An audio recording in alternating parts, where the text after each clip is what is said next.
British వాళ్ళతో fight చేసిన గాంధీ తాత కూడా ఈ హోటల్‌కొస్తే బీపీ తెచ్చేసుకుంటారు. అదైతే పక్కా. అసల ఈ హోటల్ బయట లుక్స్‌కి, వీళ్ళు పెట్టిన రూల్స్‌కి అస్సల ఏమాత్రం సంబంధం లేదు. నా లైఫ్‌లో ఫస్ట్ టైమ్ ఒక హోటల్‌కెళ్ళినందుకు బీపీ మామూలుగా రాలేదు. రూమ్ అయితే గనక మంచి స్పేషియస్‌గా బావుంది. అండ్ మీ కన్వీనియన్స్ కోసం వరస్ట్ హోటల్‌ని ఫస్టే చూపించేత్తన్నాను. ఇది డే 3లో స్టే చేసాం. తర్వాత స్టే చేసిన ప్రతి హోటల్ చాలా బావుంటాయి. మీరక్కడ స్టే చేస్తే డెఫినిట్‌గా మీ గోవా ట్రిప్ అయితే బావుంటది.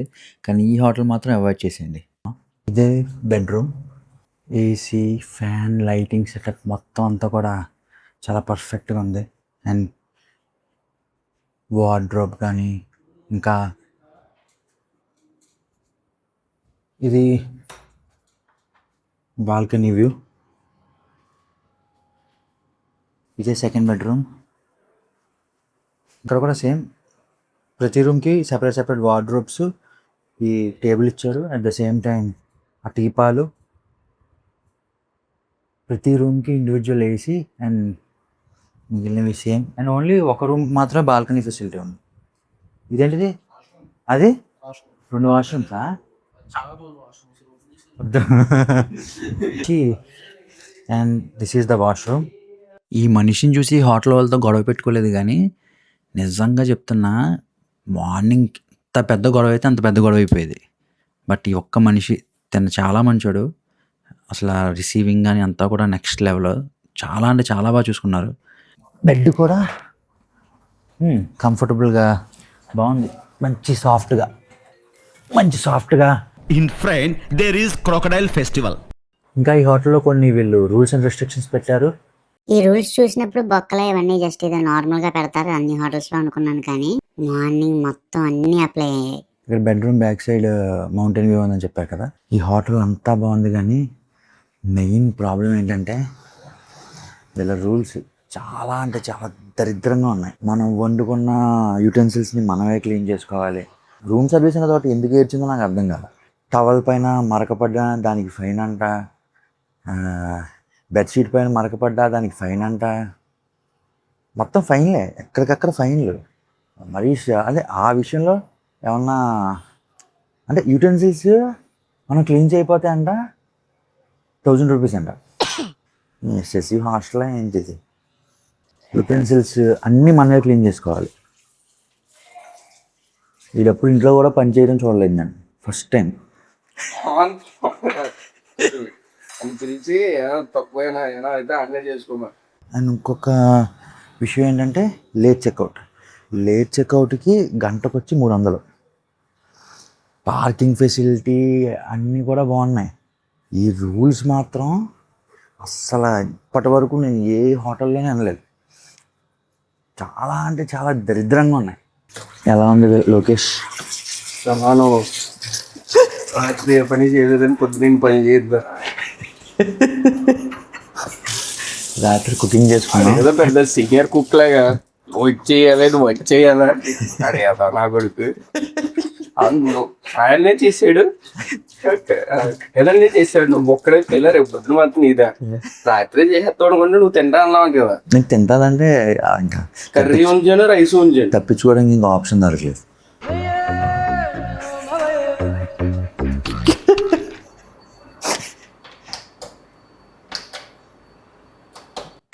అదే అలానే ఉండాలి. ఫీల్ ఫేవడం కొంచెం టైం పడుతుంది. లేదు మామూలుగా ఇక్కడ నుంచి చూడను. నాకు ఇంట్రెస్ట్ పోయింది. లవడాల ప్రోగ్రామ్ వస్తారా అంటే నేను పోతే పోనేవాడు. పెద్ద సీనియర్ మోస్ట్ చెఫ్ లాగా నేను వండుతాను కర్రీలు, మీరన్నీ పెట్టండి. సో నన్నంతా మార్కెట్ అంతా అదావడం ఎలా ఉందంటే సాయి బ్రో అది కొత్త చేయి, ఇది చేయి అన్నాడు. పొద్దున్న చూస్తే ఇంత లోపల మాడిపోయింది. నిన్నే అనుకున్నా మాడిపోయి తినకూడదు, దానివల్ల క్యాన్సర్ వస్తుంది నిన్నే చెప్పాడు. అసలు ముట్టుకోకూడదు మాడిపోయినాయి అనుకున్నాం, నిన్నే తిన్నాం.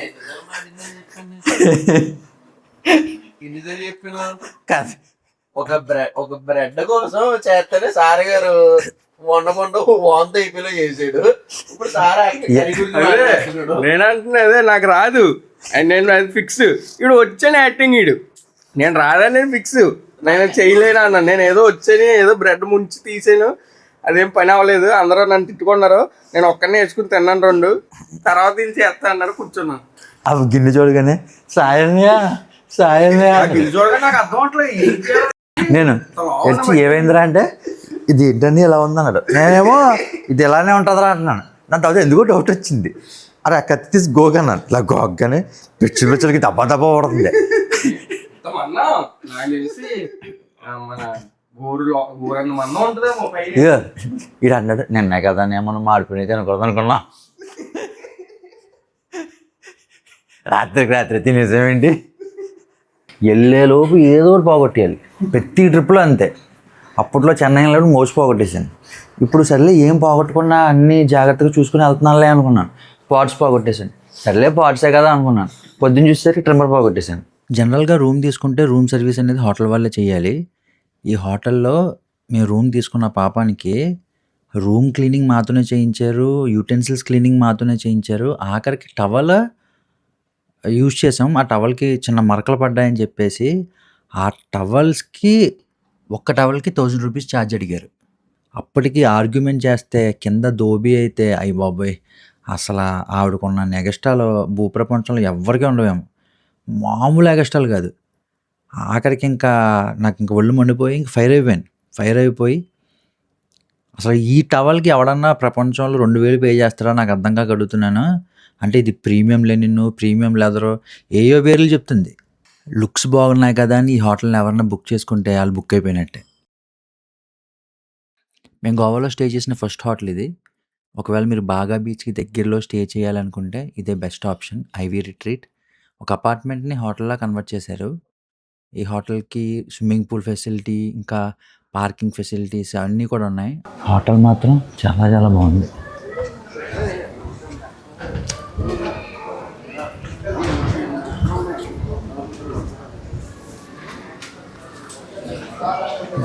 స్విమ్మింగ్ పూల్ ఇదేంటి చిన్నపిల్లలు మన పిల్లల్ని వేస్తాను ఇంట్లో. చూడడానికి స్విమ్మింగ్ పూల్ చాలా లోతు తక్కువలా అనిపిస్తుంది, కానీ లోతు చాలా ఎక్కువ ఉంది. ఇదేమో బెడ్రూము, మంచి స్పేషియస్గా ఉంది. ఇంకా సైడ్ వ్యూ కూడా చాలా బాగుంది. ఇంకా ఇదేమో క్లాజెట్, ఇంకా ఇదేమో వాష్రూము. మొత్తం చాలా నీట్గా బాగా మెయింటైన్ చేస్తున్నారు. ఇంకా ఇది హాల్లోనే కిచెన్ సెటప్. ఇదేమో బాల్కనీ. అక్కడ నుంచి మనకి స్విమ్మింగ్ పూల్ అవన్నీ కనిపిస్తాయి. కాకపోతే చెట్లు ఎక్కువ ఉండటం వల్ల కనిపించట్లేదు. 3 స్టార్ హోటల్స్లో ఇచ్చినట్టు కాఫీ తాగడానికి శాచెట్స్, ఇంకా electric kettle, water purifier, oven ఇవన్నీ మీరు ఒకవేళ ఓన్గా కుకింగ్ చేసుకోవాలనుకుంటే కుకింగ్ కూడా చేసుకోవచ్చు. గ్లాసెస్, ప్లేట్స్ ఇవన్నీ కూడా పైన దాంట్లో స్టోర్ చేశారు. ఇంకా యూటెన్సిల్స్ అన్నీ ఏమో కింద ఉన్నాయి. ఇదేమో టెలిఫోన్ వర్క్ చేస్తుందో నాకైతే తెలియదు. ఇంకా టీవీ, డైనింగ్ టేబుల్. ఇదేమో హాల్. ఈ హాల్లో కూడా పడుకోవచ్చు. అండ్ పూల్ టైమింగ్స్ వచ్చి మార్నింగ్ 9 to ఈవినింగ్ 6. ఇది రూము. పైనుంచి అయితే కనుక బాల్కనీ నుంచి స్విమ్మింగ్ పూల్ విజిబుల్గా బాగా కనిపిస్తుంది. బట్ కింద స్టేర్స్లో ఇవ్వడం వల్ల స్విమ్మింగ్ పూల్ పేరు కనిపిస్తుంది అంతే. And alcohol allowed, smoking allowed. But pool ఏరియాలో మాత్రం alcohol and smoking not allowed. Room ఇక్కడ ఆన్లైన్లో తీసుకుంటే ఖచ్చితంగా 1 లేదా 2 అవుతుంది. ఇక ట్యాక్సీ డ్రైవర్స్ ద్వారా బుక్ చేసుకుంటే మీకు 24 hours at the same time మీరు ఎప్పుడు వెళ్తే అప్పుడే చెక్ ఇన్ అయ్యే ఫెసిలిటీ ఉంటుంది. అంటే ఇక్కడే కాదు, ఎక్కడైనా అంతే. ఇప్పుడే గోస్ట్ ఆప్స్ రూమ్లో చెక్ ఇన్ అయ్యాం. మొత్తం ప్రాసెస్ అంతా చాలా హైటెక్, అసలు మామూలు హైటెక్ కాదు. నేను మీకు ఇప్పుడు చూపిస్తాను కదా. మీరు డోర్ ఓపెన్ చేయాలన్నా సరే ఫోన్తోనే. ఫోన్ వర్క్ అవ్వకపోతే మీకు డోర్ ఓపెన్ అవుతుంది, లాకర్ ఓపెన్ అవుతుంది. ఇది డోర్ యాక్చువల్గా. ఇది మనం లాక్ ఓపెన్ చేయాలంటే ఓపెన్ చేయలేం. వాళ్ళు ఒక యాప్ ఇస్తారు. ఆ యాప్లో మన లాగిన్ క్రెడెన్షియల్స్ అన్నీ వస్తాయి. దాని నుంచే వైఫై కనెక్టివిటీ, లాకర్, ప్రతిదీ. ఇప్పుడు ఈ డోర్ ఓపెన్ చేయాలంటే బ్లూటూత్ ఆన్ చేసి ఓపెన్ డోర్ అని కొడితే ఓపెన్ అయింది. ఈ విధంగా డోర్ ఓపెన్ చేయాలి.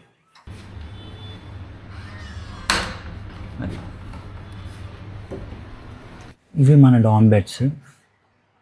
రైల్వే ట్రైన్లో ఉంటాయి కదా, ఆ టైప్లోనే ఉన్నాయి.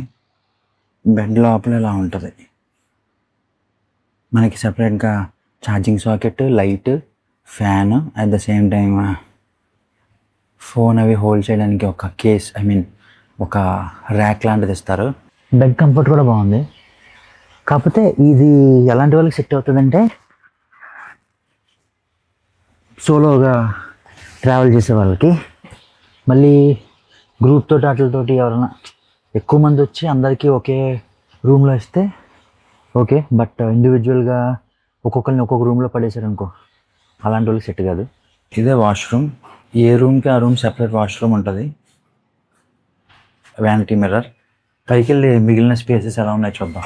అండ్ ప్రతి ఫ్లోర్కి ఇలాగా వాటర్ డిస్పెన్సర్స్ ఉంటాయి. ఇలా వాటర్ కప్స్ తీసుకుని ఇలాగా వాటర్ని డిస్పెన్స్ చేసుకుని మనం తాగొచ్చు. ఈ కామన్ స్పేస్లో చాలా యాక్టివిటీస్ ఉంటాయి.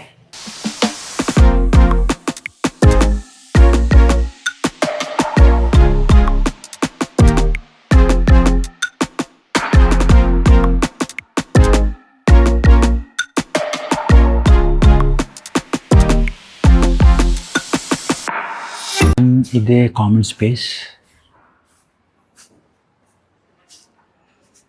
ఇక్కడ బుక్స్, ఇంకా అది పెయిడ్ అనుకుంటా. అండ్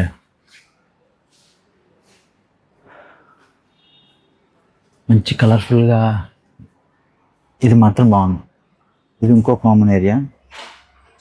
ఇక్కడ గేమ్స్ అవన్నీ ఉంటాయి.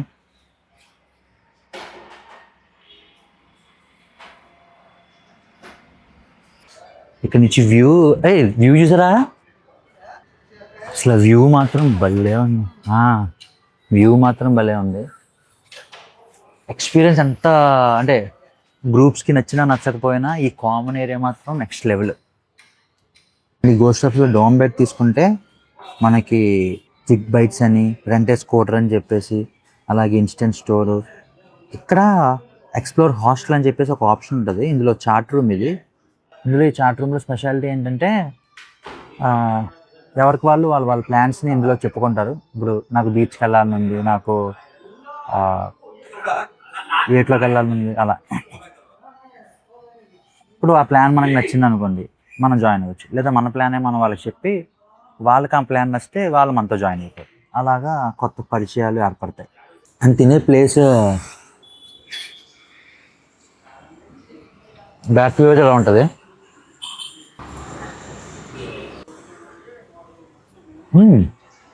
చాలా వేడిగానే ఉంది, చాలా బాగుంది. చీజ్ మ్యాగీ అయితే సూపర్ ఉంది. నీ అబ్బా సరే, నెక్స్ట్ బ్లాగ్కి నువ్వు ఉంటే చూడరా. నెక్స్ట్ బ్లాగ్స్ అన్ని బయటికి కదనే. నెక్స్ట్ బ్లాగ్లో నిన్ను పక్కకి ఇంటేయడం డైరెక్ట్. అయ్యో మరి రెస్టింగ్ స్పాట్లో ఉన్న స్క్రీన్ ఏరియాలో సరదాగా మన ఛానల్ని సబ్స్క్రైబ్ కొట్టేసాం. మేము స్టే చేసిన 4th హోటల్ ఇది, శాంటెంట్ బీచ్ హౌస్, సౌత్ గోవాలో. ఈ హోటల్లో ప్లస్ పాయింట్ ఏంటంటే పాలోలం బీచ్కి బ్యాక్ సైడే ఉంటుంది ఈ హోటల్. మీరు ఒకవేళ బీచ్కి వెళ్ళాలన్నా ఏ టైం అయినా సరే జస్ట్ త్రూ వాక్ వెళ్ళిపోవచ్చు. ఇక్కడ డ్రింక్ చేయాలంటే డ్రింక్ చేసేవాళ్ళు డ్రింక్ చేయొచ్చు. బట్ ఆన్లైన్లో అయితే డ్రింక్స్ నాట్ అలౌడ్ అని ఉంది. బట్ ఆఫ్లైన్లో అడిగితే అలౌ అని చెప్పారు, ప్రాబ్లం ఏం లేదు అన్నారు. బెడ్ కూడా మంచి కంఫర్టబుల్గా బాగానే ఉంది. టీవీ అన్నీ కూడా ఫెసిలిటీస్ బాగున్నాయి. టీవీ కూడా స్మార్ట్ ఎల్ఈడి అయితే కాదు, బట్ కొబ్బరికాయ పడుతున్నట్టున్నాయి. ఫ్యాన్, ఏసీ, లైట్స్, ఇంకా ఒక దివాన్ కూడా ఉంది. ఇది వాష్రూమ్, పెద్ద చెట్టు మధ్యలో షింక్, గేజర్, ఇంకా ఇది డైనింగ్ ఏరియా అనుకోవచ్చు, లేకపోతే లాండ్రీ ఏరియా అనుకోవచ్చు.